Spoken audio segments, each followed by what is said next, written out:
ఇప్పుడు 20 సంవత్సరాలు మీరంటే దాదాపు 15 లేదా 14 సంవత్సరాల నుండి 20 లేదా 25 కొంతమంది 30 సంవత్సరాల వరకు కొంతమంది కష్టపడ్డారు, కొంతమంది హ్యాపీగా తెలుసు కదా జమ్మని టైం పాస్ చేసుకుంటూ హ్యాపీగా గడిచేశారు.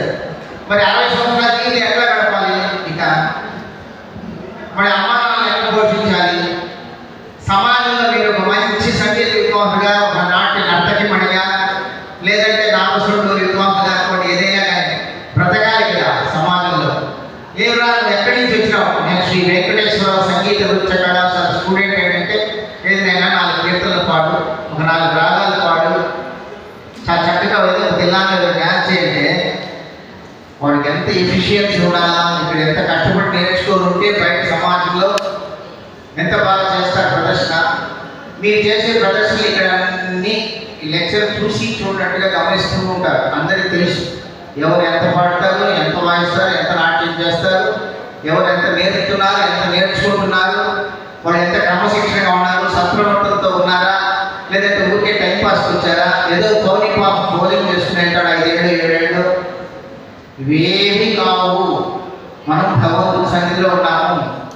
భగవంతుని సన్నిధిలో ఆయన పెట్టిన భిక్షతో, ఆయన పెట్టిన అన్నము, అకామిడేషన్, విద్యో, ఈ ఫ్యాను, లైటు, ఈ ప్రకృతి, ఇంత దేవాలయం, ఈ కళాశాల నేర్చుకుంటున్నాం అంటే పూర్వజన్మ సుకృతం ఉండాలి, తల్లిదండ్రుల దయ ఉండాలి, గురువుల ఆశీస్సులు ఉండాలి, పరమాత్మ అయినటువంటి శ్రీ అలమేమంగా సమేత శ్రీ వెంకటేశ్వర స్వామి గారి దివ్య అనుగ్రహం ఉండాలి. ఉండిన వాళ్ళే పైకి వస్తారు.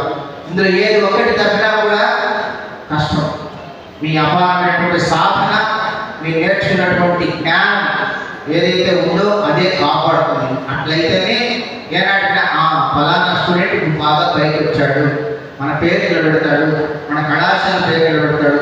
నా సొంత గురువులు అయితే సుధాకర్ గురువుల నుంచి వచ్చాడు. ఇది కాలేజ్. ప్రతి ఒక్క లెక్చరర్ రెస్పాన్సే మన మేనేజ్మెంట్ యొక్క వాళ్ళ దివ్యమైన ఆశీస్సులు, వాళ్ళు ఆశించేది ప్రతి స్టూడెంట్ కూడా పైకి రావాలి. కనుక ప్రతి స్టూడెంట్ కూడా రెస్పాన్సిబిలిటీ, అకౌంటబిలిటీ, తినే ప్రతి మెతుకు అకౌంటబిలిటీ. కనుక ఏదో ఫేవరెట్ పార్టీ కోర్స్ అయిపోయింది వెళ్ళిపోతున్నాం కాదు, కానీ ఆజన్మాంతం తుది శ్వాస వరకు ఈ కళాశాల పట్ల ఎంతో అంకిత భావంతో మనం రుణపడి ఉన్నాము. కనుక నేను కళాశాల స్టూడెంట్ కనుక చెప్తున్నాను, ఫేర్వెల్ జరుపుకుంటే జరుపుకున్నాం, ప్రతి సంవత్సరం జరుపుకోవాలి. ఎంతో కష్టపడి పిల్లలంతా వచ్చారు, ప్లాన్ చేసుకున్నారు. దీంట్లో ప్రతి ఒక్క విద్యార్థి కూడా రెస్పాన్సిబిలిటీ తీసుకొని ప్రతి విషయంలో కూడా ప్రిన్సిపల్ గారి యొక్క అనుమతితోనూ, వారి యొక్క ఆశీస్సులతో, మన ఆఫీసు కార్యాలయ ఆశీస్సులతో, మిగతా లెక్చర్ ఆశీస్సుతో దివ్యంగా జరిపారు. చాలా గ్రాండ్గా ఉంది ఫంక్షన్. మొదటి నుంచి కూడా మన డిఓ సార్ కూడా రావాల్సి ఉంది, ఏదో కారణాల చేత మీటింగ్లో రాలేకపోయారు. ఏది ఏమైనా ఫంక్షన్ బాగా జరిగింది కూడా. అందుకని మీకు అందరికీ కూడా పేరు పేరున ప్రత్యేకమైన శుభాకాంక్షలు తెలుసుకుంటున్నాం. చాలా పెద్ద అంతా ఉండి చాలా మంది జరుగుతున్న వెంకటేశ్వర ఈ సంతోష కార్యక్రమంలో పాల్గొన్నటువంటి అందరికీ కూడా శుభాకాంక్షలు. నాకు ఈ అవకాశం ఇచ్చినటువంటి అందరికీ కూడా దివ్యమైన అభినందనలు తెలుసుకుంటున్నాను. ఇప్పుడు ప్రిన్సిపల్ గారు మాట్లాడతారు. ఓం నమో వెంకటేశాయ. గిరీష్ సార్ గారు